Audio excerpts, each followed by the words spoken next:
وإلى حضرة النبي محمد صلى الله عليه وسلم. الفاتحة.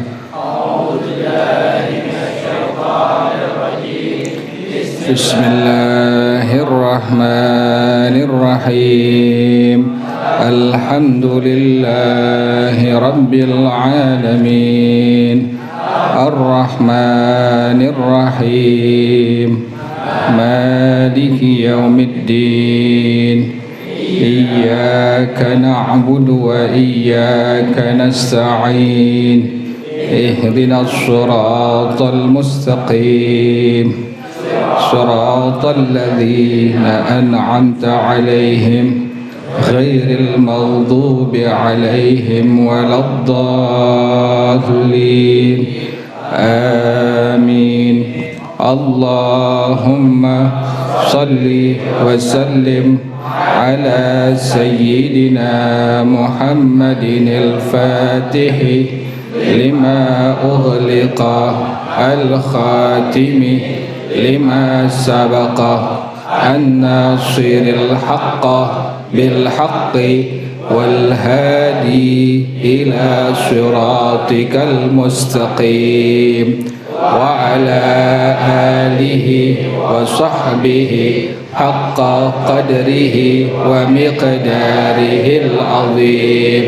اللهم أخرجنا من ظلمات الوهم وأكرمنا بنور الفهم وافتح علينا بمعرفة العلم وحسن أخلاقنا بالحلم وسهل لنا أبواب فضلك وانشر علينا من خزائن رحمتك يا أرحم الراحمين.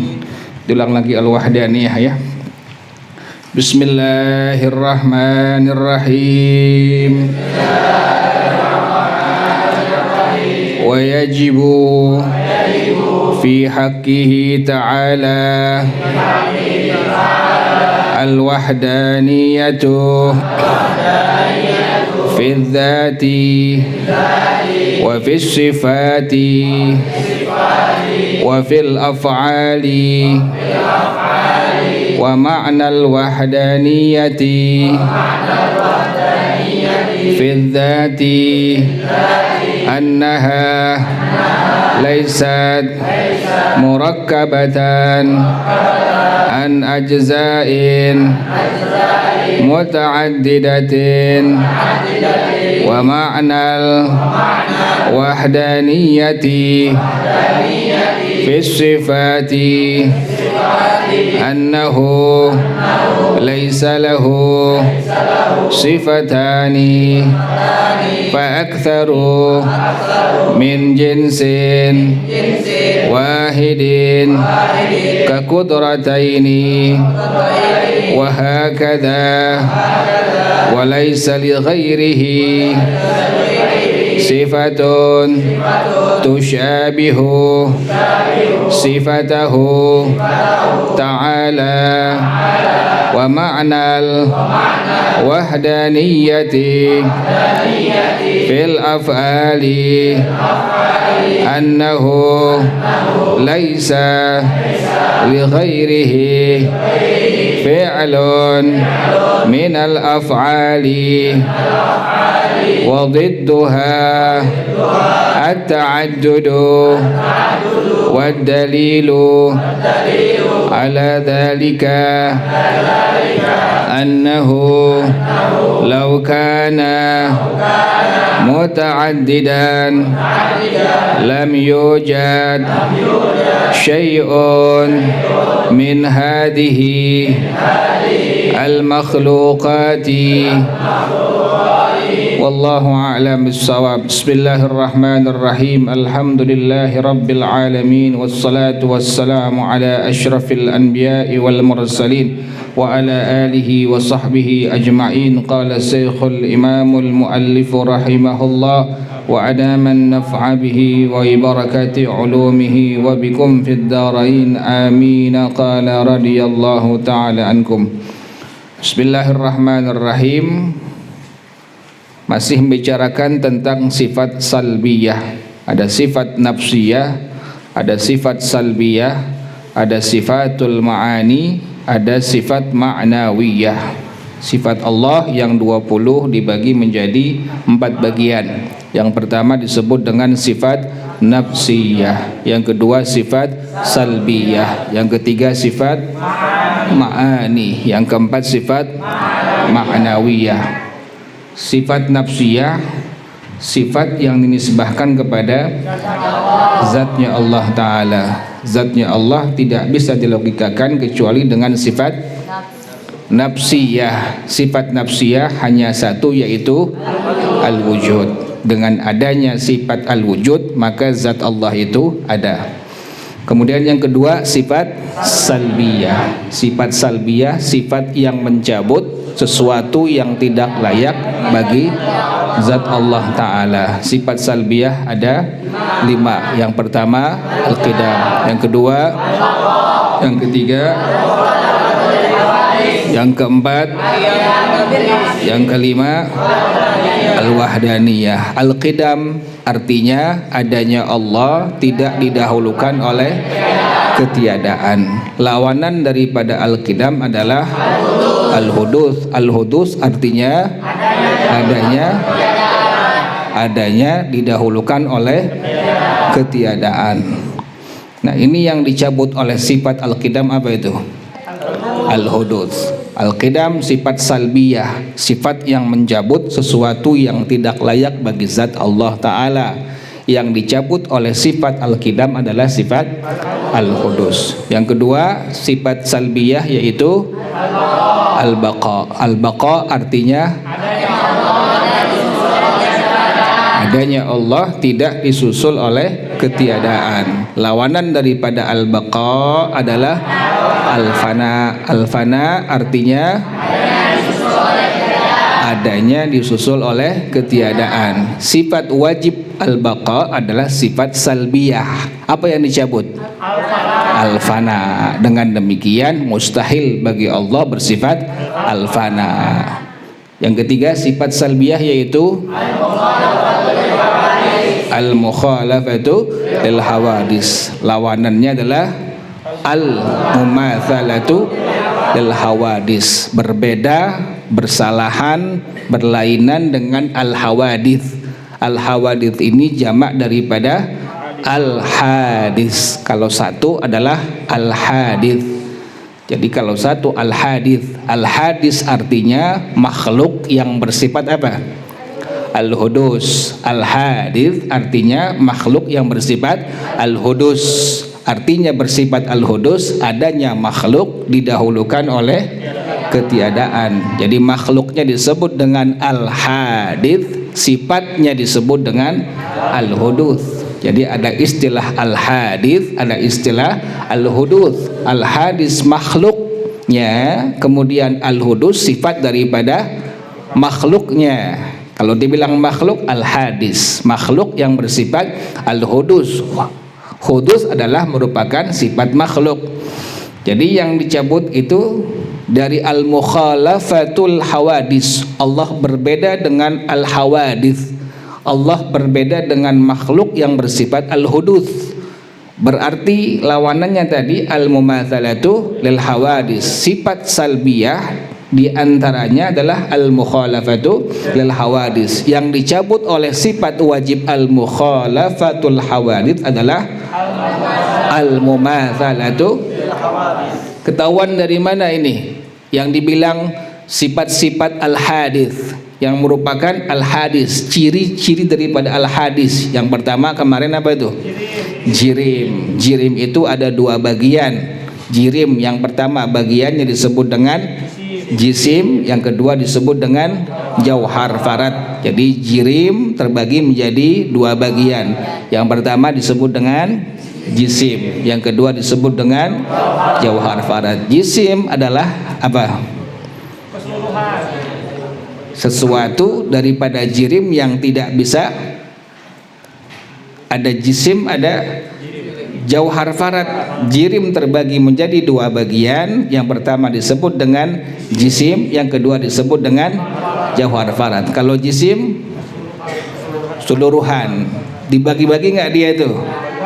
Nggak dibagi-bagi, disebut dengan jisim. Sementara jauhar farad yang bisa dibagi-bagi disebut dengan jauhar farad. Nah, ini ketahuan pertama itu, cirinya itu. Kalau dibilang al-hadits, jamaknya al-hawadis, ketahuan cirinya, dia ada jirimnya. Jirim terbagi dua bagian, ada jisim, yang kedua ada disebut dengan jauhar farad. Yang kedua apa kemarin tuh? Ada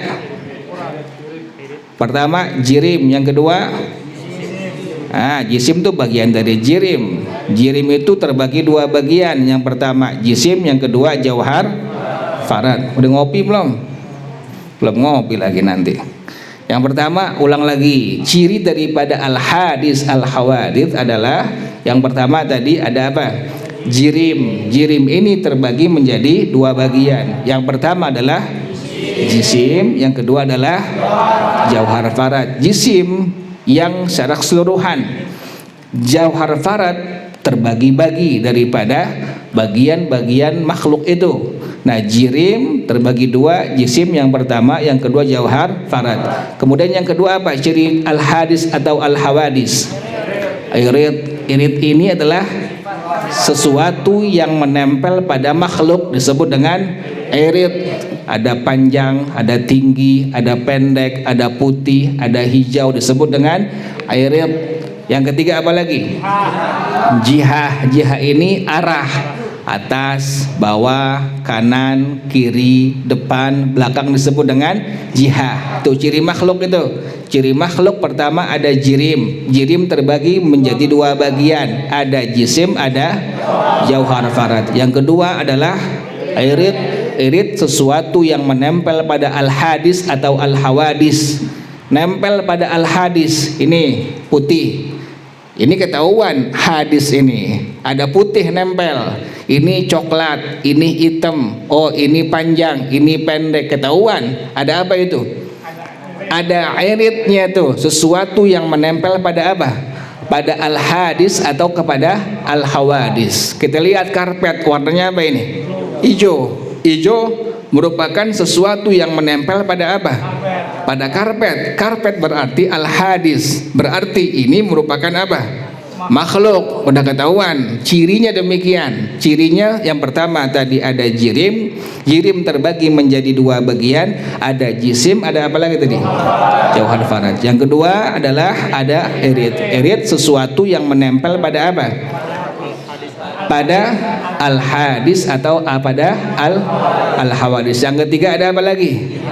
Ada jihah, ada arah. Oh, dia nggak di atas, di bawah. Oh, dia nggak di bawah, di kanan. Oh, dia nggak di kanan, di kiri. Oh, di depan, di belakang. Udah ketahuan. Kalau ada arahnya berarti apa? Makhluk, berarti al-hadis atau al-hawadis. Yang keempat apa lagi? Ya. Al-mukhalafatul hawadis adalah sifat salbiyah, mencabut sifat apa dia? Al-mumatsalatu lil hawadis. Yang keempat, al-qiyamu bin nafsi. Al-qiyamu bin nafsi artinya apa? Allah tidak butuh kepada, dan Allah tidak butuh kepada Tuhan yang menciptakannya. Jadi al-qiyamu bin nafsi, yang pertama Allah tidak butuh kepada apa? Zat yang Allah berdiri padanya. Yang kedua, Allah tidak butuh kepada Tuhan yang menciptakannya. Tuh. Kemudian lawanan daripada al-qiyamu bin nafsi adalah al-ihtiyaju. Al-ihtiyaju ilal mahalli wal mukhassisi. Mustahil Allah butuh kepada zat. Yang kedua, yang mustahil Allah butuh kepada Tuhan yang menciptakannya. Sifat salbiyah al-qiyamu bin nafsi mencabut sifat tadi apa? Al-ihtiyaju ilal mahalli wal mukhassisi. Yang kelima sifat wajib ini al-wahdaniyah. Al-wahdaniyah artinya Allah itu esa. Yang pertama esa pada apanya? Zatnya. Yang kedua esa pada, yang ketiga esa pada perbuatannya. Esa pada zatnya, rinciannya bagaimana? Ada dua kam ini. Ada dua kam yang ditiadakan oleh esa pada zat. Yang pertama kam muttasil fi zat, yang kedua kam munfasil. Kam muttasil fi zat adalah ada orang yang bilang zatnya Allah. Kam muttasil fi zat, ada orang yang bilang zatnya Allah itu tersusun daripada bagian-bagian yang berbilang. Inilah yang disebut dengan kam muttasil fi zat. Yang kedua kam munfasil, artinya apa? Ada orang yang bilang zatnya Allah sama dengan zatnya makhluk, serupa sama dengan zatnya Allah, atau zatnya Allah serupa dengan zat makhluk, disebut dengan kam munfasil. Dua kam ini, yang pertama kam muttasil fi zat, yang kedua kam munfasil fi zat, dinafikan, ditiadakan oleh apa? Al-wahdaniyah fi zat. Allah itu esa pada apanya? Pada zatnya. Ulang lagi, Allah bersifat wajib al-wahdaniyah. Yang pertama esa pada zatnya, yang kedua esa pada sifatnya, yang ketiga esa pada perbuatannya. Esa pada zatnya ini meniadakan, menafikan dua kam. Kam yang pertama adalah kam muttasil fi zat, yang kedua kam muttasil fi zat, artinya ada orang yang bilang Allah itu zatnya Allah tersusun daripada bagian-bagian yang berbilang. Yang kedua kam munfasil fi zat, artinya ada orang yang bilang bahwasanya zatnya Allah sama dengan zat makhluknya. Inilah yang disebut dengan kam munfasil fi zat. Dua kam ini, yang pertama kam muttasil fi zat, yang kedua kam munfasil fi zat, dinafikan, ditiadakan oleh apa? Al-wahdaniyah fi zat. Allah itu esa pada apanya? Berarti alhasil kesimpulannya bagaimana? Pertama, zatnya Allah tidak tersusun dari bagian-bagian yang berbilang. Yang kedua, zatnya Allah tidak sama dengan semua makhluknya. Jelas ya? Ditanamin itu wahdaniyah fi zat. Jadi mesti tahu, yang pertama Allah itu esa pada zatnya, yang kedua esa pada sifatnya, yang ketiga esa pada perbuatannya. Esa pada zatnya tadi, esa pada zatnya menafikan, meniadakan dua kam. Kam yang pertama kam muttasil fi zat, kam yang kedua kam munfasil. Kam muttasil fi zat tadi ada orang yang bilang zatnya Allah itu tersusun daripada bagian-bagian yang berbilang. Yang kedua kam munfasil fi zat, artinya ada orang yang bilang zatnya Allah sama dengan zat makhluk. Dua kam ini kam muttasil fi zat, yang kedua adalah kam munfasil fi zat, dinafikan, ditiadakan oleh apa? Al-wahdaniyah fi zat, esa pada zat. Alhasil kesimpulannya bagaimana? Yang pertama, zatnya Allah tidak tersusun. Yang kedua bagaimana? Nah, berarti nanti dihadapin kita, setan ganggu kita, goda kita. Tahu-tahu muncul dia bilang saya Tuhan engkau Allah. Tuhan bukan? Allah bukan? Ketahuan dari mana itu? Yang pertama ada kam muttasil, yang kedua kam munfasil. Ketahuan ini bukan Tuhan karena tidak esa pada zatnya. Kalau Tuhan Allah, Tuhan kita esa pada zatnya. Esa pada zatnya tadi meniadakan, menafikan dua kam. Kam yang pertama kam muttasil fi zat, yang kedua kam munfasil. Kalau ada bentuknya berarti tersusun daripada apa? bagian yang berbilang. Dia bilang saya Tuhan engkau, saya Allah. Ada bagian-bagian yang berbilang, bukan Tuhan, karena tidak esa pada apanya, pada zatnya. Ada kam muttasil fizzat. Kemudian kok sama kita, hitam tinggi gemuk bau ya kan, kok sama ini bukan Tuhan, ini bukan Allah, ini ketahuan. Berarti ojol. Berarti apa itu? Makhluk. Kam munfasil apa? Fizzat. Jelas ya? Jadi yang pertama kam muttasil fizzat, kam munfasil fizzat, dinafikan, ditiadakan oleh al-wahdaniyah fizzat. Yang kedua Allah esa pada apanya? Sifatnya. Ada dua yang dinafikan oleh Allah esa pada sifatnya. Ada dua kam yang dinafikan, ditiadakan oleh Allah. Allah itu wajib bersifat esa pada sifatnya. Yang pertama apa? Kam muttasil fis sifat. Yang kedua kam munfasil. Kam muttasil fis sifat bagaimana keterangannya? Ada orang yang bilang bahwasanya sifat Allah itu berbilang dari jenis. Sifat Allah itu belum paham lagi. Ulang lagi. Kam muttasil fis sifat. Yang kedua kam munfasil fis sifat. Allah itu esa yang kedua pada apanya? Pada sifatnya. Yang kedua Allah esa pada apanya? Pada sifatnya. Allah esa pada sifatnya ini menafikan, meniadakan dua kam. Yang pertama yang ditiadakan adalah kam muttasil fis sifat. Yang kedua adalah kam munfasil fis sifat. Kam muttasil fis sifat artinya apa? Ada orang yang bilang Allah subhanahu wa ta'ala memiliki dua sifat atau lebih dari satu jenis. Contohnya dua qudrah, dua iradah, dua ilmu, itu demikian dan seterusnya itu. Nah yang kedua adalah kam munfasil fis sifat. Artinya bagaimana? Ada orang yang bilang sifatnya Allah sama dengan sifatnya makhluk, atau sebaliknya. Ada orang yang bilang sifatnya makhluk sama dengan apa? Sifatnya Allah. Nah ini kedua-duanya ditiadakan, dinafikan oleh Allah. Wajib bersifat al-wahdaniyah fis sifah. Ulang lagi biar paham benar. Yang kedua bagiannya Allah itu esa pada sifatnya yang disebut dengan al-wahdaniyah fis sifat. Yang kedua adalah Allah itu esa pada sifatnya atau disebut dengan al-wahdaniyah fis sifat. Allah itu esa pada sifatnya ini menafikan, meniadakan dua kam. Yang pertama adalah kam muttasil fis sifat. Yang kedua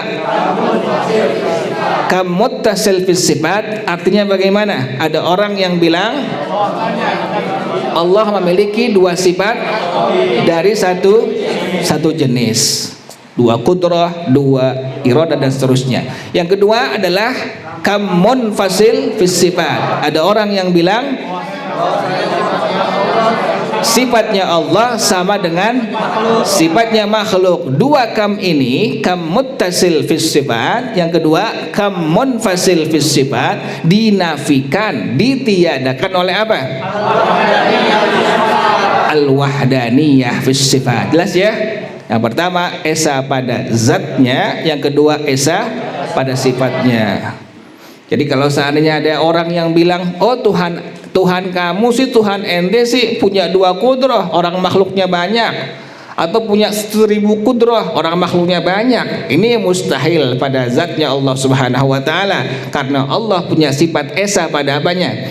Pada sifatnya. Dan esa pada sifatnya meniadakan, menafikan dua kam. Yang pertama kam muttasil fis sifat, yang kedua kam munfasil fis sifat. Yang ketiga Allah itu esa pada apanya? Pada perbuatannya. Esa pada perbuatannya. Ada orang yang bilang yang esa pada perbuatannya ini menafikan, meniadakan kam munfasil fil af'al. Esa pada perbuatan Allah ini menafikan, meniadakan kam munfasil fil af'al. Kam munfasil fil af'al adalah ada orang yang bilang bahwasanya Selain Allah memiliki perbuatan untuk menciptakan makhluk. Jadi selain Allah ada yang mengatakan punya perbuatan untuk menciptakan makhluk. Inilah yang disebut dengan kam munfasil fil af'al. Kam munfasil fil af'al dinafikan, ditiadakan oleh tadi apa? Al-wahdaniyah fil af'al. Ulang lagi biar paham betul. Sifat wajib al-wahdaniyah sifat salbiyah. Sifat salbiyah adalah sifat yang mencabut sesuatu yang tidak layak bagi zatnya Allah Ta'ala. Yang kelima ini bagian terakhir al-wahdaniyah. Allah itu yang pertama esa pada zatnya, yang kedua esa pada, yang ketiga esa pada zatnya. Rinciannya bagaimana? Menafikan, meniadakan dua kam. Yang pertama, yang kedua fizzat. Kam muttasil fizzat artinya ada orang yang bilang zatnya Allah tersusun daripada bagian-bagian yang berbilang. Yang kedua kam munfasil fizzat artinya ada orang yang bilang zatnya Allah sama dengan zatnya makhluk. Dua kam ini, kam muttasil fizzat dengan kam munfasil fizzat, dinafikan, ditiadakan oleh sifat wajib bagi Allah tadi apa? Al-wahdaniyah fizzat. Allah itu esa pada zatnya. Yang kedua esa pada apanya? Al-wahdaniyah fis sifat. Ingatin, kalau esa pada zat disebut dengan al-wahdaniyah fizzat. Esa pada sifat disebut dengan al-wahdaniyah fis sifat. Tiga ya. Ada al-wahdaniyah fizzat, yang kedua al-wahdaniyah fis sifat. Al-wahdaniyah fis sifat ini menafikan, meniadakan dua kam. Yang pertama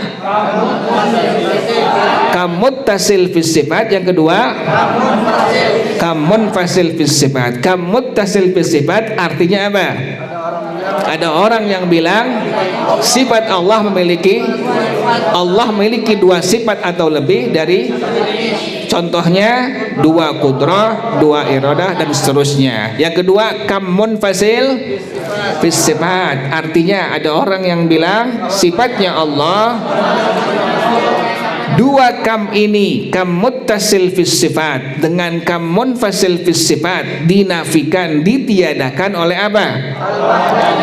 Al-wahdaniyah fis sifat. Allah itu esa pada apanya? Pada sifatnya. Yang ketiga al-wahdaniyah fil af'al artinya Allah esa pada apanya? Pada perbuatannya. Ini menafikan, yaitu kam munfasil fil af'al. Kam munfasil fil af'al artinya ada orang yang bilang bahwasanya selain Allah punya perbuatan untuk menciptakan makhluk, disebut dengan kam munfasil fil af'al. Kam munfasil fil af'al ini dinafikan, ditiadakan oleh apa? Al-wahdaniyah fil af'al. Jelas ya?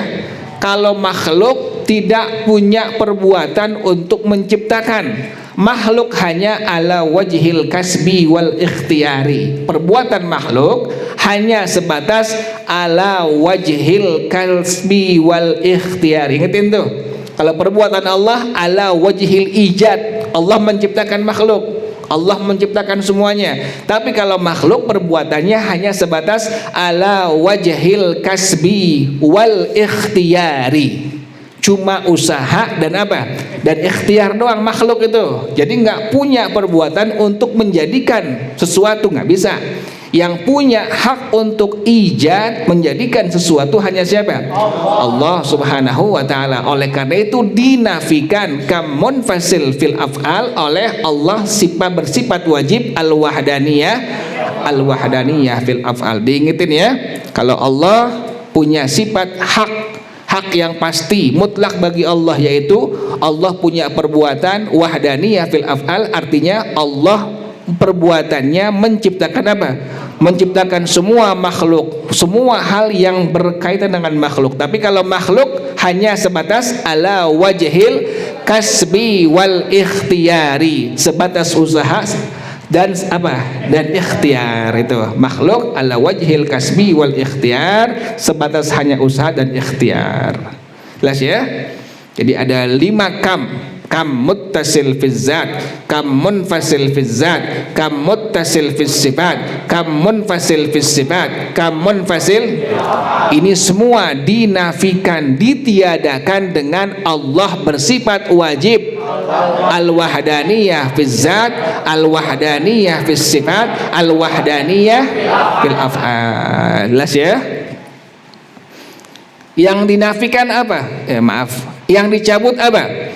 Al-mukhalafatul hawadis. Al-wahdaniyah ini adalah sifat salbiyah, sifat yang mencabut. Yang dicabut apa? Sifat at-ta'addud. Al-wahdaniyah mencabut sifat at-ta'addud, mustahil Allah berbilang. Nah, ini yang akan kita bahas ini.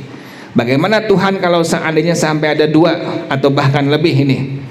Karena Allah tadi bersifat wajib tadi apa? Al-wahdaniyah. Kalau seandainya Tuhan itu ada 2, fa imma an yattafiqa wa imma an yakhtalifa. Tuhannya bisa sepakat atau Tuhannya tidak bisa sepakat. Tuhan sepakat, berantem Tuhannya tuh. Jadi kalau Tuhannya pakai 2 atau lebih, maka nanti ada kesepakatan Tuhan sepakat. Yang kedua adalah Tuhannya tidak apa? Tidak akur, tidak sepakat tuh. Jadi yang pertama Tuhannya sepakat, yang kedua Tuhannya tidak sepakat. Kalau seandainya ada 2 Tuhan atau lebih, maka bisa kejadian yang pertama al-ittifaq, yang kedua al-ikhtilaf. Tuhannya bisa sepakat, yang kedua Tuhannya bisa apa? Bisa tidak sepakat. Ini lagi dibahas tadi al-wahdaniyah apa? Fiz zat, fiz sifat, fil af'al. Allah itu Maha Esa. Esa pada zat, esa pada sifat, esa pada perbuatan. Nah, ini bagaimana kalau seandainya ada 2 Tuhan atau lebih? Ini dibahas pada masalah ini. Kalau seandainya ada 2 Tuhan atau lebih, maka yang terjadi Tuhannya bisa ittifaq, yang artinya Tuhannya sepakat. Yang kedua Tuhannya ikhtilaf, Tuhannya tidak apa? Tidak sepakat. Nah sekarang bagaimana kalau seandainya Tuhannya sepakat? Fa in ittafaqa fala jaiza an yujidahu ma'an li'alla yalzama ijtima'u mu'aththiraini ala atharin wahidin. Kalau kedua Tuhan itu sepakat, maka tidak boleh keduanya menciptakan makhluk secara bersamaan.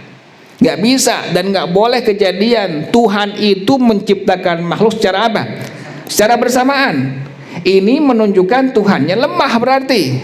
Kan demikian? Kan Tuhan Maha Kuasa. Tuhan itu Maha apa? Maha Kuasa. Kalau seandainya ada Tuhan yang sepakat untuk menciptakan makhluk secara bersamaan, maka ini menunjukkan kelemahan Tuhan. Tuhan bukan? Bukan Tuhan. Ini lagi dibahas ini. Jadi bagaimana kalau seandainya Tuhannya sampai ada berapa? Ada 2 atau lebih. Bisa ittifaq, bisa ikhtilaf. Tuhannya bisa sepakat, Tuhannya bisa apa? Tidak sepakat. Kalau seandainya Tuhannya sepakat, masalah yang pertama, kalau seandainya Tuhannya sepakat, maka tidak boleh kedua Tuhan tersebut menciptakan makhluk secara apa? Bersamaan. Nggak boleh kejadian. Nggak boleh kejadian ada 2 Tuhan yang menciptakan makhluk secara apa? Bersamaan. Kenapa demikian? Karena menunjukkan kelemahan kedua Tuhan tersebut. Tuhan bukan? Bukan Tuhan. Orang nyiptain barang-barang, nyiptain satu manusia barang-barang. Tuhan bukan? Bukan. Menunjukkan kelemahan Tuhan tersebut. Itu pertama. Jadi pertama, kalau seandainya ada 2 Tuhan atau lebih, maka yang terjadi bisa ittifaq, yang kedua bisa ikhtilaf. Ittifaq artinya Tuhannya sepakat, yang kedua ikhtilaf artinya Tuhannya tidak sepakat. Kalau Tuhannya keduanya sepakat, maka tidak boleh kedua Tuhan tersebut menciptakan makhluk secara apa? Bersamaan. Menunjukkan bahwa ini Tuhan lemah. Tuhan bukan lemah, bukan. Jelas ya? Makanya nggak boleh Tuhan dua, Tuhan tiga, nggak boleh. Tuhan itu esa. Esa udah dibahas tadi. Esa pada zatnya, esa pada sifatnya, esa pada perbuatannya. Jangan pernah bilang satu. Jangan pernah bilang satu. Nggak boleh. Kita mesti wajib bilang apa? Esa. Esa pada zatnya, esa pada sifatnya, esa pada perbuatannya. Kok nggak boleh bilang satu? Nanti kalau bilang satu akan terjadi angka dua, angka tiga dan seterusnya. Misalnya kita bilang Tuhan satu, nanti ada Tuhan apa? Ada Tuhan dua, ada Tuhan tiga. Makanya nggak boleh. Makanya dalam tauhid mesti dibilang Allah itu bersifat wajib al-wahdaniyah. Al-wahdaniyah artinya esa. Esa pada zatnya, esa pada sifatnya, esa pada perbuatannya. Jelas ya? Jadi kalau seandainya Tuhannya dua atau lebih, maka yang terjadi adalah ittifaq atau bisa terjadi ikhtilaf. Ittifaq artinya kedua Tuhan tersebut sepakat. Ikhtilaf artinya kedua Tuhan tersebut tidak sepakat. Kalau keduanya sepakat, maka tidak boleh kedua Tuhan tersebut menciptakan makhluk secara apa? Bersamaan. Lemah nggak? Lemah. Masa bareng-bareng? Kalau Tuhan kan kudrah, kuasa. Masa nyiptain semut pakai berdua? Jadi mustahil nggak tuh? Mustahil. Nggak bisa dua Tuhan, apalagi lebih. Dua aja jadi menunjukkan kelemahan Tuhan tersebut, apalagi lebih itu. Yang kedua, wala jaiza an yujidahu murattiban bi an yujidahu ahadahuma thumma yujidahul akhara. Yang kedua, tidak boleh Tuhan tersebut menciptakan makhluk secara berurutan. Tuhan yang pertama nyiptain, kemudian Tuhan yang kedua nyiptain. Nggak bisa. Yang pertama nyiptain udah jadi belum? Udah jadi. Masa nyiptain yang udah jadi bisa nggak? Nggak bisa. Inilah yang disebut dengan tahsilul hasil. Tahsilul hasil. Jadi kalau seandainya yang kedua Tuhannya sepakat, maka tidak boleh kedua Tuhan tersebut menciptakan makhluk secara apa? Berurutan. Yang pertama tadi secara bersamaan, maka menunjukkan kelemahan Tuhan tersebut. Yang kedua, tidak boleh Tuhan tersebut menciptakan makhluk secara apa? Berurutan. Tuhan pertama nyiptain, gantian. Tuhan yang kedua nyiptain. Kalau yang pertama udah nyiptain, jadi nggak? Jadi. Yang kedua, tahsilul hasil, kosong, nonsen sama sekali. Kenapa demikian? Yang pertama udah apa? Udah jadi. Ini menunjukkan Tuhan yang keduanya lemah. Ini berarti bukan apa? Bukan Tuhan. Dua-duanya bukan apa? Bukan Tuhan. Jelas ya?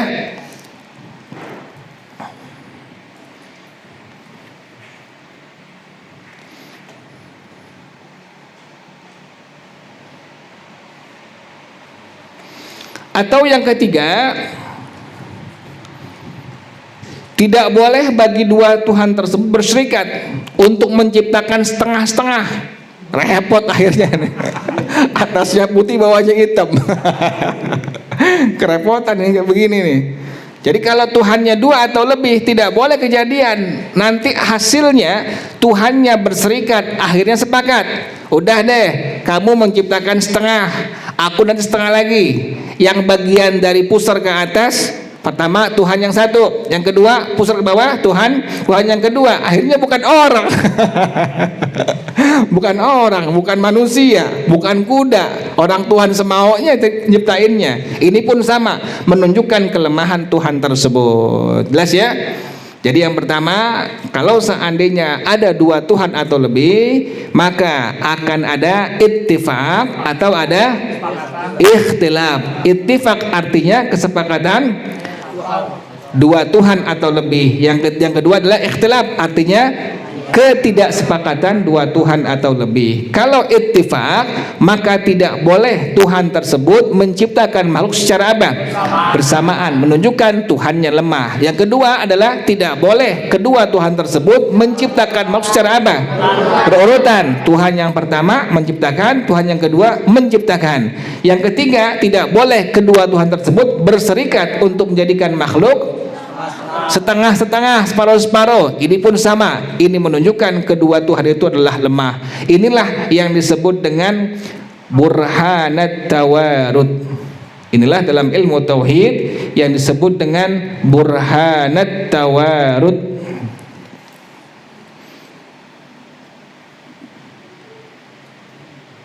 Burhanat tawarud, namanya burhanat tawarud. Ini kejadiannya kalau seandainya Tuhannya apa? Tuhannya sepakat, Tuhannya dua atau lebih sepakat. Jadi yang pertama, kalau sepakat tidak boleh kedua Tuhan tersebut menciptakan makhluk secara apa? Bersamaan, lemah berarti. Yang kedua, tidak boleh kedua Tuhan tersebut menciptakan makhluk secara apa? Berurutan. Ini pun sama, menunjukkan Tuhannya lemah. Yang ketiga, tidak boleh kedua tersebut berserikat untuk menciptakan setengah-setengah daripada makhluk. Ini pun sama, menunjukkan Tuhannya lemah. Inilah yang dinamakan sebagai burhanat tawarud. Namanya apa? Burhanat tawarud. Berarti boleh nggak Tuhannya sepakat dua atau lebih Tuhannya? Boleh nggak kejadian? Nggak boleh, nggak bisa. Jadi nggak ada Tuhan dua, nggak ada Tuhan tiga, tidak diperbolehkan. Jadi ini masalahnya kalau seandainya ada kesepakatan antara dua Tuhan atau lebih. Berarti bukan Tuhan, dua-duanya lemah, menunjukkan kedua-duanya bukan apa? Bukan Tuhan. Jelas ya? Yang kedua, kalau seandainya kedua Tuhan tersebut ikhtilaf, tidak sepakat. Kan tadi pertama Tuhan tersebut sepakat, yang kedua Tuhan ini nggak sepakat. Bagaimana kalau seandainya kedua Tuhan ini tidak sepakat atau ikhtilaf? Wa in ikhtalafa bi an yurida ahaduhuma ijada syai'in minal alami wal akharu i'damahu fala jaiza an yunfada muradu ahadihima dunal akhari liluzumi ajzi man lam yunfad muraduhu wal akharu mithluhu lin iqadil mumathalati bainahuma. Kalau seandainya ada dua Tuhan yang tidak sepakat, ikhtilaf, bagaimana contohnya? Tuhan yang pertama ingin menciptakan alam semesta. Tuhan yang kedua tidak ingin menciptakan alam semesta. Fala jaiza an yunfada muraduhuma li alla yalzama alaihi ijtima'un naqidaini. Enggak boleh diberlakukan kehendak kedua Tuhan tersebut agar tidak berkumpul dua hal yang berlawanan. Kalau seandainya Tuhannya ikhtilaf, yang satu Tuhannya pengen menciptakan alam semesta, yang satu Tuhannya pengen tidak menciptakan alam semesta, maka yang terjadi nanti akan apa? Kedua Tuhan ini tidak boleh diberlakukan kehendaknya. Kenapa demikian? Karena agar tidak berkumpul padanya dua hal yang berlawanan. Nggak boleh kejadian. Jadi alam semestanya nggak jadi, karena yang satu Tuhannya pengen menciptakan, yang satu lagi pengen apa? Pengen tidak menciptakan. Ini tidak boleh kejadian. Jadi yang kedua adalah ikhtilaf. Ikhtilaf Tuhan, perselisihan atau tidak sepakatnya dua Tuhan. Kalau seandainya terjadi ikhtilaf, ketidaksepakatan antara dua Tuhan, maka yang terjadi Tuhan yang pertama ingin menciptakan alam, Tuhan yang kedua tidak ingin menciptakan alam semesta. Maka tidak boleh diberlakukan kehendak dari kedua Tuhan tersebut. Karena kenapa demikian? Agar tidak berkumpul dua hal yang apa? Yang berlawanan. Yang satu pengen apa? Menciptakan. Yang satu pengen apa lagi? Tidak menciptakan. Itu namanya berkumpul dua hal yang apa? Yang berlawanan. Jadi ini menunjukkan bahwa kedua Tuhan tersebut lemah. Jadi ikhtilaf seperti itu. Ikhtilaf seperti itu pada masalah yang pertama. Jadi ittifaq ya, kalau sepakat tadi sudah jelaskan. Ikhtilaf demikian. Ikhtilaf kalau Tuhan tidak sepakat, maka yang pertama tadi contohnya, Tuhan yang satu ingin menciptakan alam semesta, Tuhan yang kedua tidak ingin menciptakan alam semesta, maka tidak boleh diberlakukan kehendak kedua Tuhan tersebut. Kenapa demikian? Alasannya agar tidak berkumpul dua hal apa? Yang berlawanan. Yang pertama Tuhannya ingin menciptakan, Tuhan yang kedua ingin tidak menciptakan. Itu namanya dua hal yang apa? Yang berlawanan. Makanya tidak diperbolehkan diberlakukan daripada kehendak dua Tuhan tersebut. Yang kedua, wala jaiza an la yunfadha muraduhuma ma'an liluzumi ajzihima. Tidak boleh tidak diberlakukan kehendak kedua Tuhan tersebut secara bersamaan, karena menunjukkan kedua Tuhan tersebut hukumnya lemah. Jadi nggak boleh tidak diberlakukannya. Yang satu tadi pengen menciptakan, yang satu pengen tidak menciptakan. Tidak diperbolehkan tidak diberlakukan kehendak kedua Tuhan tersebut secara bersamaan. Nggak boleh kedua-duanya tidak diberlakukan. Yang satu tidak boleh menciptakan, yang satu boleh apa? Menciptakan. Tidak diperbolehkan. Kenapa demikian? Ini menunjukkan bahwa kedua Tuhan tersebut hukumnya apa? Hukumnya lemah. Ini kalau seandainya ikhtilaf Tuhan. Kalau seandainya ikhtilaf daripada Tuhan tersebut. Ulang lagi. Jadi ada ittifaq Tuhan, ada ikhtilaf Tuhan. Kalau dua Tuhannya, dua Tuhan atau lebih, maka akan terjadi yang pertama tadi apa? Ittifaq. Yang kedua akan terjadi ikhtilaf. Ittifaq artinya Tuhannya apa? Sepakat. Ikhtilaf artinya Tuhannya tidak sepakat. Ittifaq yang pertama, kalau Tuhannya sepakat, yang pertama tadi apa? Tidak boleh keduanya menciptakan secara bersamaan, menunjukkan lemah. Yang kedua tidak boleh secara berurutan, menunjukkan Tuhannya lemah. Yang ketiga tidak boleh berserikat untuk menciptakan makhluk secara apa? Setengah-setengah. Ini juga menunjukkan Tuhannya lemah. Yang kedua, kalau seandainya Tuhannya ikhtilaf, kedua Tuhan tersebut tidak apa? Tidak sepakat. Yang pertama tadi apa? Tidak boleh yang satu menciptakan alam semesta, yang satu. Kenapa demikian? Agar tidak berkumpul dua hal yang apa? Berlawanan. Yang satu ingin menciptakan, yang satu tidak ingin.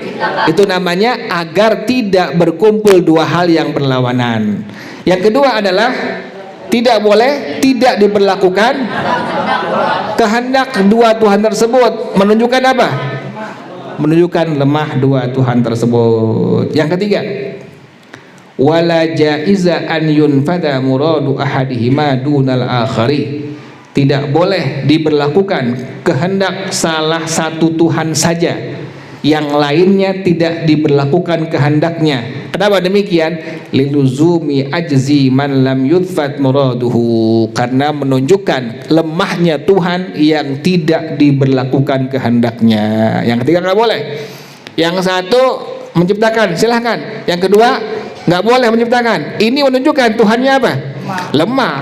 Makanya nggak boleh ada dua Tuhan atau apa?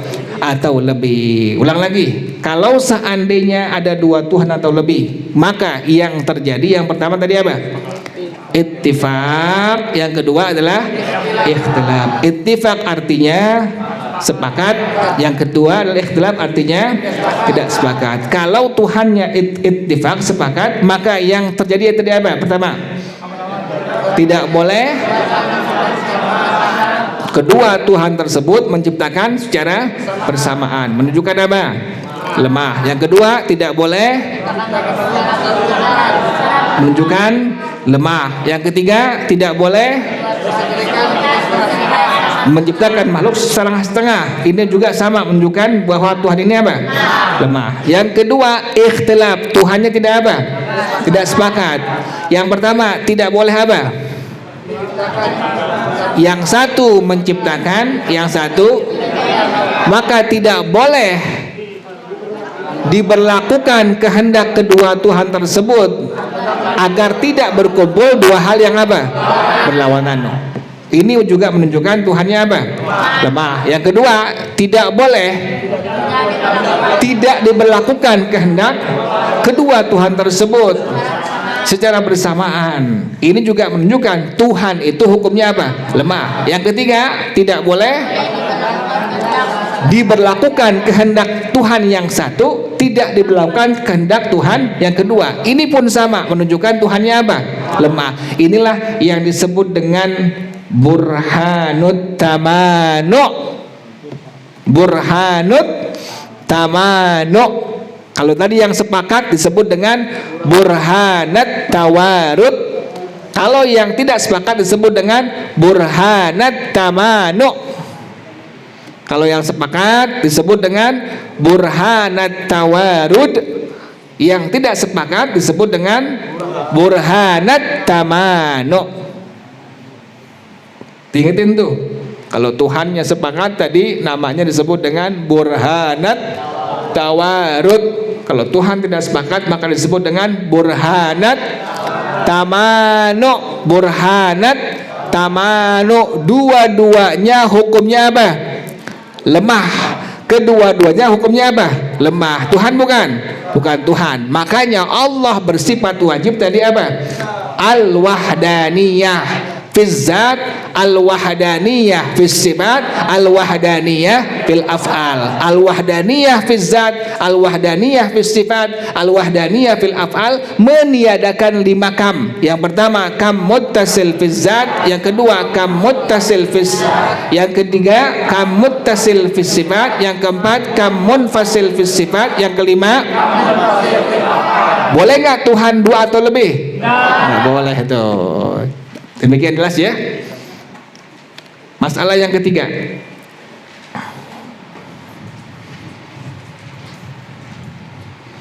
ada sebab, ada musabbab. Tuh ingetin tuh, ada sebab, ada musabbab, ada musabbib.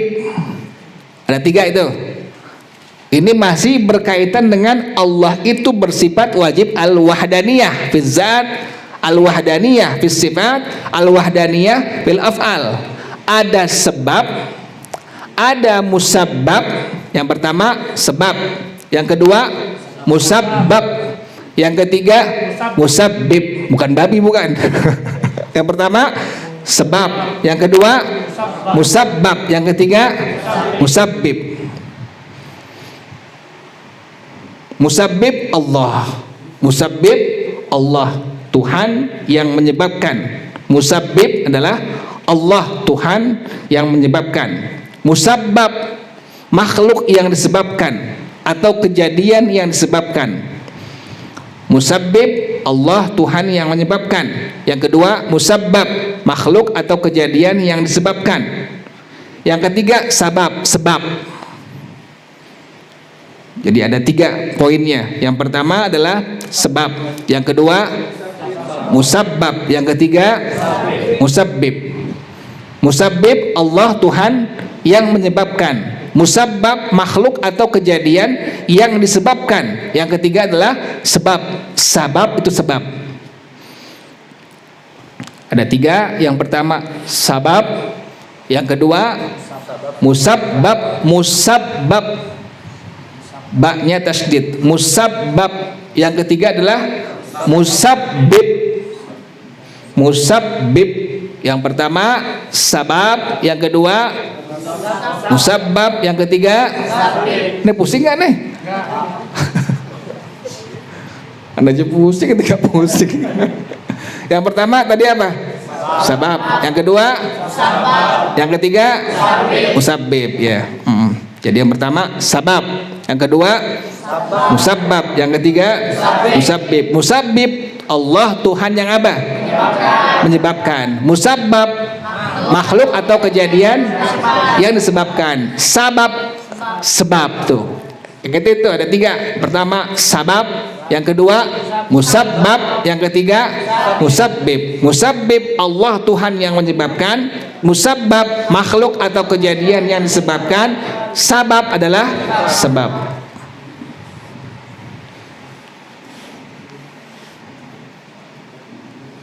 Ini perlu dijelasin.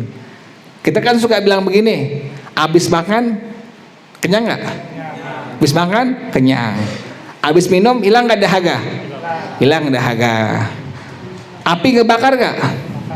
Api ngebakar nggak? Ngebakar. Api ngebakar.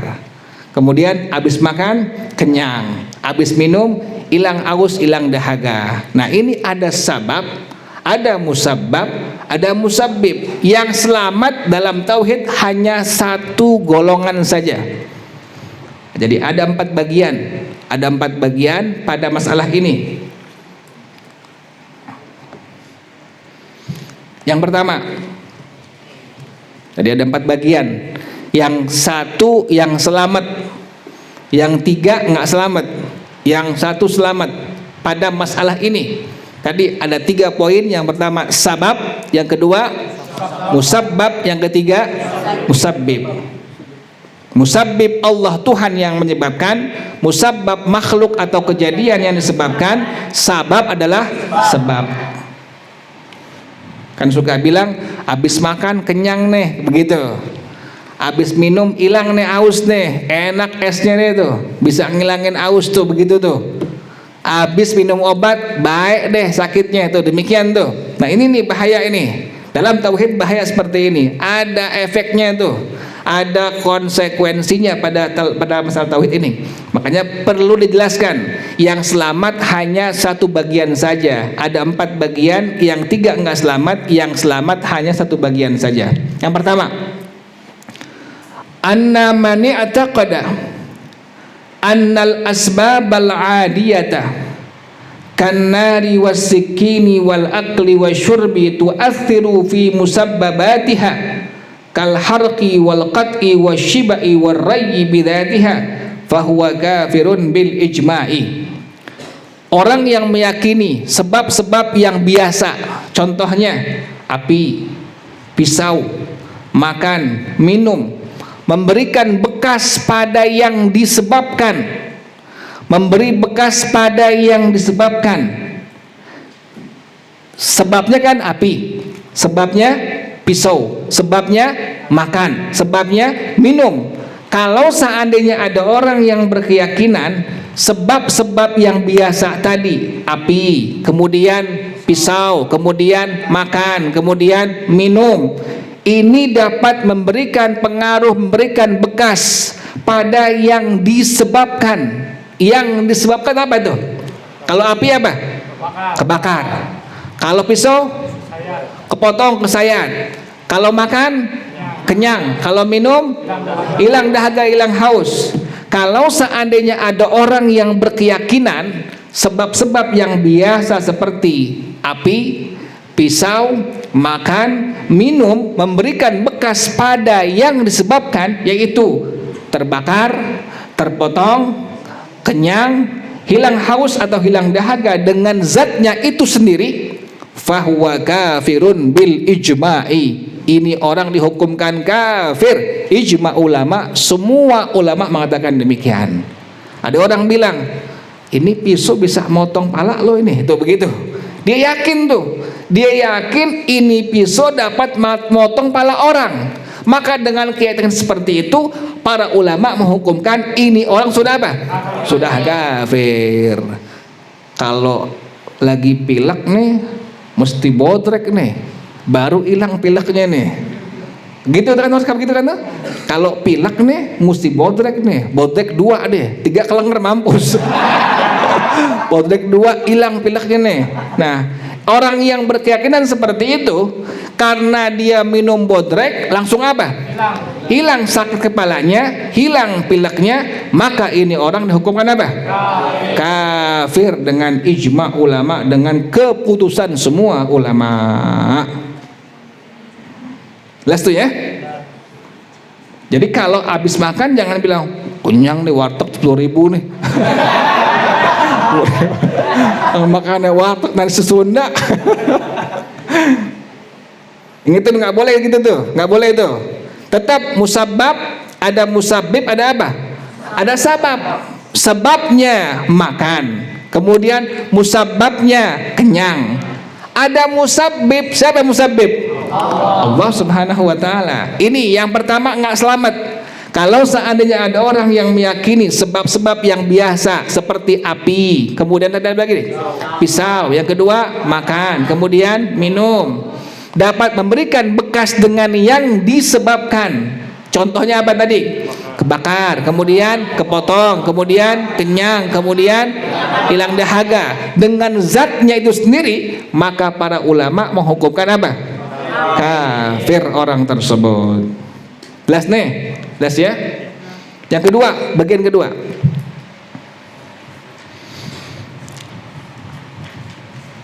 Orang yang meyakini sebab-sebab yang biasa. Sebab-sebab yang biasa seperti api, pisau, makan, minum, memberikan bekas pada yang disebabkannya dengan kekuatan yang Allah jadikan padanya, dengan kekuatan yang Allah jadikan padanya, maka ini orang menurut pendapat yang paling sahih dihukumkan sebagai orang yang fasik